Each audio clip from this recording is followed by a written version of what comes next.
असलामुअलैकुम दोस्तों, अज असी साल 1971 52 नंबर से बनाई जाने वाली जुमा 6 अगस्त हिलाल फिल्म कंपनी तरफों पेश की गई यार बादशाह फिल्म के अदाकारा ते किरदारां के बारे कुछ गल्लां करांगे। इस फिल्म में फिरदौस, सुधीर, अफजल खान, महापारा ने मरकजी किरदार किया सी। सुधीर ने इस फिल्म में रहीम पहलवान का किरदार किया सी। अफजल खान ने अकबर का किरदार किया सी। असद बुखारी ने चौधरी बक्के का किरदार किया सी। बदियुज़्ज़मा ने शरीफ का किरदार किया सी। फिरदौस ने शमशा बाई का रोल किया सी।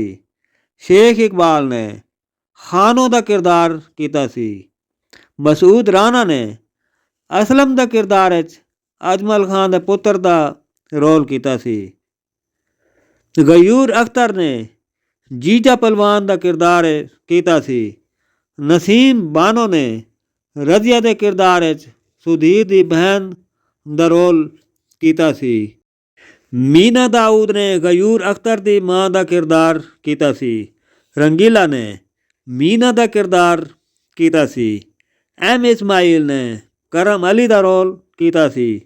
महापारा ने शादो का किरदार किया सी।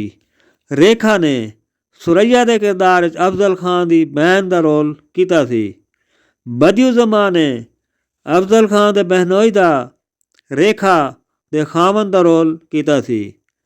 नूर जहां ने मोती बाई के किरदार फिरदौस की नायिका का रोल किया सी। सिक्केदार ने करमू का किरदार किया सी। अजमल खान ने चौधरी का किरदार किया सी।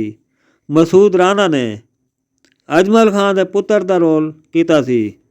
महापारा ते अफजल खान एक दूजे नाल प्यार करते ने। फिल्म में कुल 9 गाने रखे गए सी। फिल्म का मशहूर ते सुपरहिट गाना रब ने कीता प्यार प्यार प्यार बई पहला प्यार। यह गाना इनायत हसन भट्टी ते मसूद राणा की आवाज़ अफजल खान ते मसूद राणा ते फिल्म शूट किया गया सी। दोस्तों, इस फिल्म की मुकम्मल मालूमात जान लई तुसी साढ़े चैनल वेलकम स्टूडियो ते जाके फॉलो करो। तुहानू उस चैनल ते हर फिल्म की पूरे गाने के नाल पूरी मालूमात मिलेगी।